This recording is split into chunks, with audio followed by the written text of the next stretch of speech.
мястото, където Аристотел създава своето училище, своя Ликей. Ликей, защото тук се е намирал храма на Аполон Ликейски, Аполон Вълкът. В наши времена Ликея се нарича като лицей, но това е благодарение на нашите френски приятели. Ето тук тогава е имало много повече зеленина, де-факто е било гора и учениците на Аристотел са се разхождали и са приемали знанието им. От разходката идва името им перипетици, разхождащи се. Всички може да го запомним, като се сетим за думата парапет. Също произлиза от същия корен. Аристотел е роден в Тракия, колкото и неразумно да ни звучи. Някои приписват, че е македонец, други приписват, че е тракиец. Но сега е минало толкова време, че всеки може да го използва в себе си. Но дори да е бил македонец, той е бил елински македонец. Не от българските македонци. Роден е в семейство на медици. Града му е опожарен от Филип II и унищожен. Той идва да учи в Атина и отива в Академията на Платон. Най-прекрасното място по това време. Всички казват, че той е в конфликт с Платон, но никъде в своите съчинения Аристотел не се отзовава лошо за него, както и Платон не се отзовава лошо за Аристотел. Когато един човек е умен и мъдър, той не се страхува от конкуренцията. Той приема и другите мнения и се съобразява с тях, за разлика от тези, които са сега. Вдъхва от това, което Платон успява да му даде, и когато Платон умира, се налага да бяга надалече, бяга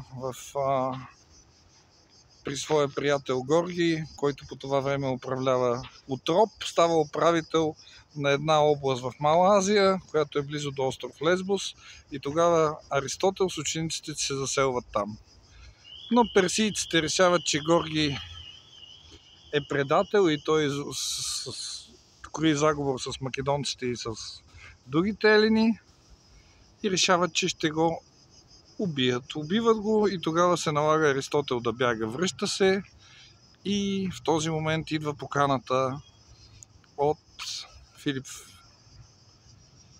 Македонски да обучава Александър, сина му. 8 години Аристотел се занимава с обучението му.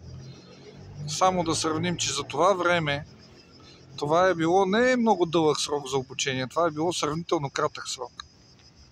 Самия Аристотел се обучава в Академията на Платон 20 години. Така че това е било висшето образование. Реално. Той обучава Александър на всичко, на което може. Александър възприема естествено всичко, което иска, защото добрината и милостта не са неговите най-силни качества. Оставя племенника си като съветник на Александър и когато македоняните завземат Атина, той идва тук. И тогава получава това място, върху което може да строи. Но мястото не е негова частна собственост, тъй като в завещанието си той не го оставя на никого. Създава своята школа и започва да създава първите си произведения. В интерес на истината, той има своите диалози, които са леко различни от диалозите, които Платон е писал, където пак дава описание на Сократ. Но по доста различен начин. Трудно се чете Аристотел. Знаете ли защо? Защото всичко, което е написано от Аристотел, изчезва след смъртта му. И чак след 200 години ние намираме някакви откъслечни писма, записки. Представете ли си един студент, когато е на лекция и си води записки, как си записва нещата, така че той да ги разбира. И от много записки на негови ученици ние де-факто знаем какво е творчеството на Аристотел. Ако не бяха неговите ученици, ние нямаше да знаем нищо за него. Само щяхме да знаем, че го е имало благодарение на хронистите от това време и какво е измислил, изобщо нямаше да имаме и на идея. Той разделя всичко в този свят на 4 важни фактора. Първото е материя, т.е. самото физическо съдържание. Формата, която е Платоновата идея, както и разглежда, и добавя още 2 неща. Добавя движението и добавя целта. Като кажем материята е скалата, да приемем. Представете си статуята на Давид на Микеланджело. Материята е скалата, която има идеята да стане статуята на Давид, която има движението това да се случва, нали, търсейки тази възможност, и започва какво да се случи, когато имаме една статуя. Тя вече тръгва да се върне към първоначалната си форма, към скала. Статуята с времето започва да се разпада и нейната крайна цел е отново да се върне в скала. Странно, но Аристотел е писал странни неща. Като сказахме Микеланджело, най-доброто изображение, което имат Аристотел и Платон, е картината Академията, в която те са в централни роли. И ако погледнем, че Аристотел сочи към земята, а Платоновата ръка сочи към небето, защото, както казахме, Платон винаги се е стремял, че душата е по-важната и че този нематериалният свят, който съществува, енергийния или духовния, винаги е бил по-важен. Докато при Аристотел метафизиката означава реално физическия свят.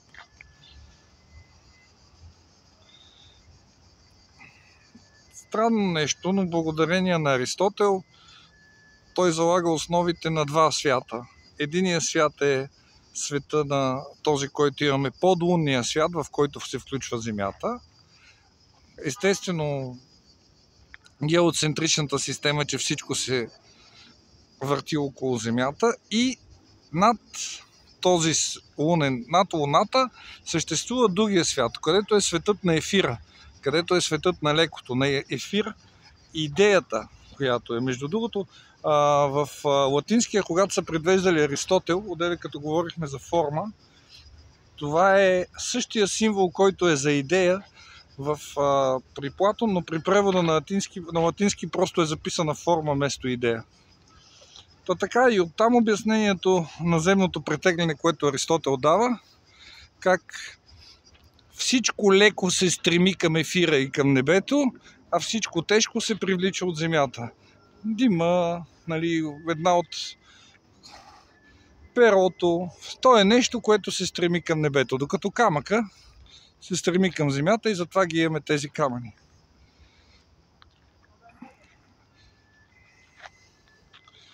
Така преминава накратко живота на Аристотел.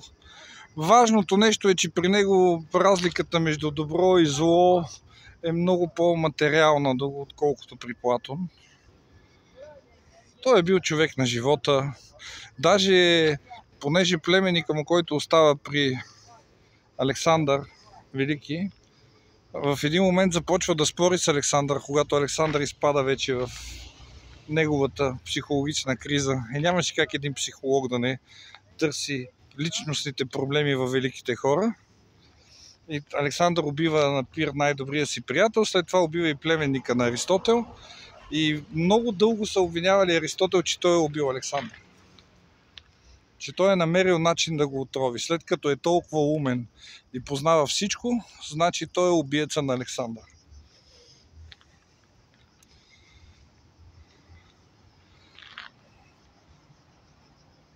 Това беше на Аристотел. Много неща забравих да ви кажа, но пък дано съм събудил желанието ви да ги прочетете. Аристотел за 10 минути от Ликея в древна Атина. До скоро!